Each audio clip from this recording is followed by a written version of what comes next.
Hello Capricorn, it's Maggie the Irish Gypsy here to bring you your September 2025 mid-month general reading. So we're looking at the second half of September. Thank you so much for being here. Please do subscribe and like. It's helpful for additional insight if you know your Sun, Moon, Rising, and Venus sign to watch those videos as well. If something about this reading hits home with you and you'd like to explore it a little bit deeper in your own life and how to navigate through it, or you just like the reading style, if you're interested in a personal reading with me for yourself or perhaps as a gift for someone else, you can email me for more information, Maggie_McGuire@gmail.com. You can click on the description of this video below to see those contact details as well. I can usually get back to you same day. I cover all areas of life: love and romance, relationship compatibility, career, work, money, investment. I do 6 and 12-month overviews, sometimes messages from beyond if they want. And I'm quite diligent about the timely scheduling of personal readings as I do this full time. So email me if you're interested. Okay, Capricorn. Let's see what the second half of September is bringing in for you. We begin with faith, also known as the Hierophant, which speaks of tradition, conformity, obedience, religions, institutions, government, agency, you know, that hierarchical institutional energy. Here in this deck, the artist Cyril Marchetti wanted to make it a little bit more about faith in the tried and true, or the traditional path. Next we have the Queen of Wands, Leo, Aries, or Sagittarius, Sun, Moon, Rising, Venus, showing up as a queen, as a female, but this is a general reading, so I don't get too hung up on gender here. Somebody who is showing up as significant. The Queen of Fire, feisty, energetic, a go-getter, good leader, able to kind of pivot easily, a good delegator, probably very charismatic. Next, we have the Eight of Wands, things moving very quickly, a sudden burst of energy, travel for some of you, communication. This is having a specific focus and things moving, being in progress in a very powerful, rapid sort of way.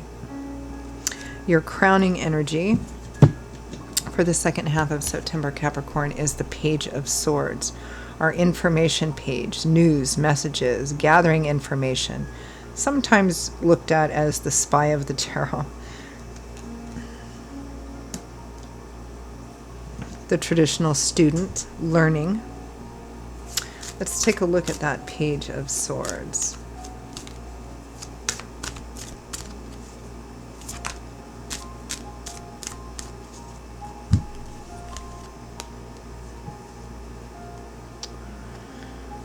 The World and the Wheel of Fortune.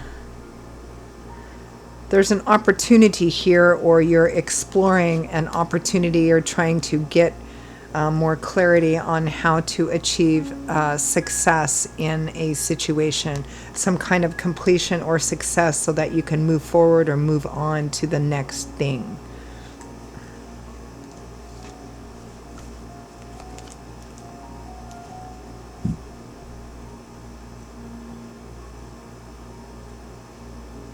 Perhaps through a course of learning or seeking out information, which could be anything. It could be anything from reading to attending classes to, you know, having somebody whose opinion or advice you respect.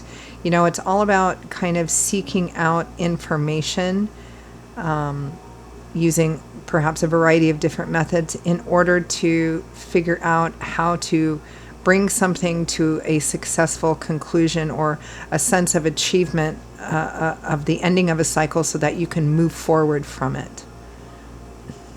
Divine timing and orchestration is on your side in this, or bringing you an opportunity. Let's take a look at faith, or the Hierophant.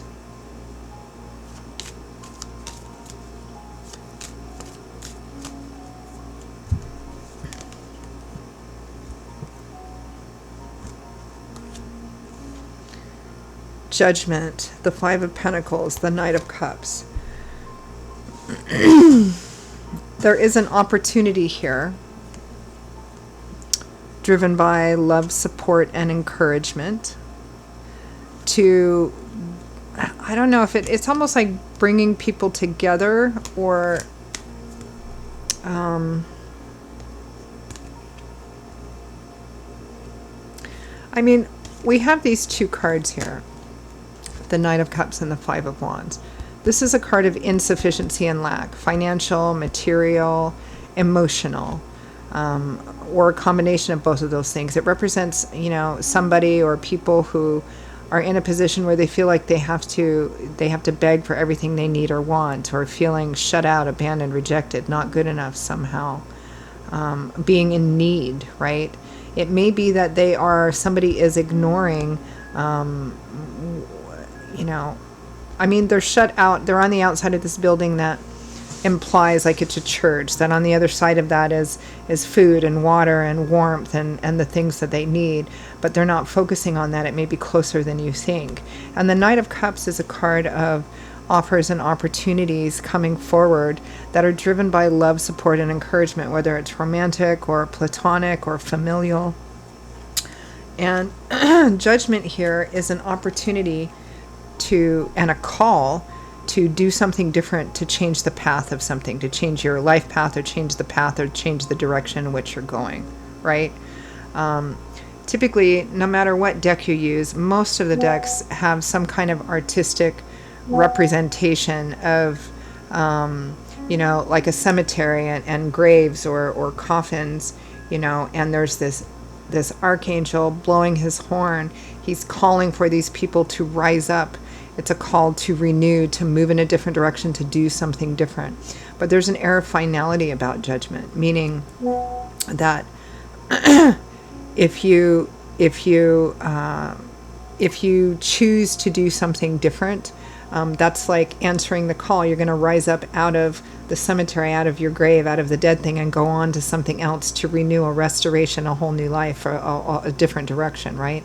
But if you choose not to, then back down you go, and that's pretty much where you'll stay, because there's always that air of finality about Judgment. So you're being called to do something different here. Perhaps to extend an offer of love, support, encouragement, or accept an offer of love, support, encouragement, to bring yourself and perhaps somebody else together again.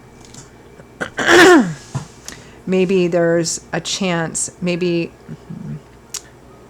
time has brought some different insights, some different perspectives, which may have changed or altered in some way your view of something, and presenting an opportunity for renewal or reconciliation or resolvement of some kind.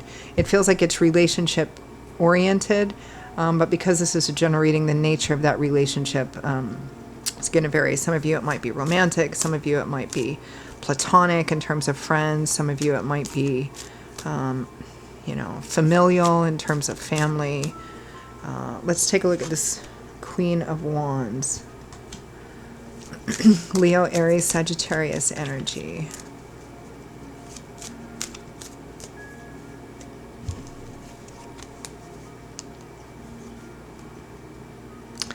The Moon, the Three of Swords, the Seven of Cups. Okay. Hidden feelings and emotions. This is like somebody who's gone through heartache, heartbreak, separation, estrangement, deep disappointment, but they're pretty good at hiding it. Or it may be that they cover it with their fire energy, somebody who's feisty and fiery and doesn't back down, but underneath there's a lot going on. There's this emotional pain, heartache, heartbreak, separation. But with the Seven of Cups, just like with that Knight of Cups and the World and the Wheel of Fortune, so hoarse today. The Seven of Cups says that there are different options and opportunities, and that it's time to focus on the possibility and potential of what could be done in this situation to bring about positive result or a positive conclusion, rather than focusing only on what isn't working out or what hasn't worked out. It's time to explore other options that have possibility and potential. This feels like how to get back together with somebody. And again, it doesn't necessarily mean in a romantic sense. There's all different types of relationship. But it feels like reconnecting a bridge that maybe was partially burned, or reburning or rebuilding a bridge of some kind between two people or between two sets of people. Let's take a look at the Eight of Wands.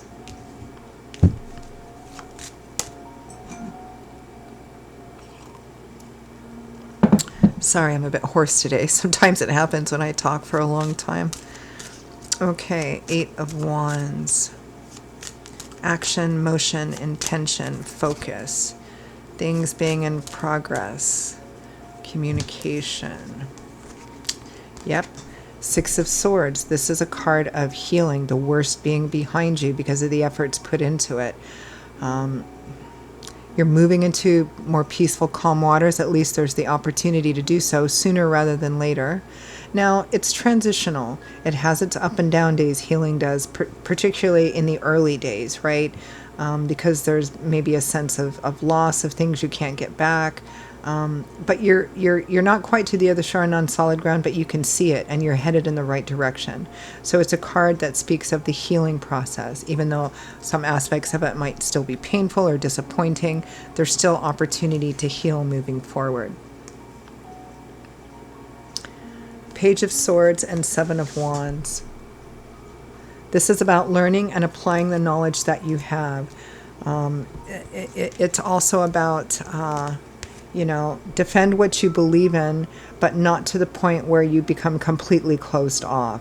So, compromise and negotiation, I'm surprised I haven't seen the Three of Pentacles, is probably key here. Kind of coming together and hashing it out and figuring out, okay, what's the most important thing to focus on here? And, okay, how do we create a healthy bridge or path to that most important thing? And kind of hashing out what needs to happen and what each person's job is in making that common goal happen. And that requires kind of coming together and kind of hashing it all out until you come to a good compromise, right? There's possibility and potential for healing on this path. And it's okay to stand up for what you believe in, but not to the point that it burns all the bridges and it just creates closure, bad closure, like being closed off, Okay. Any final messages, guidance, advice from Spirit?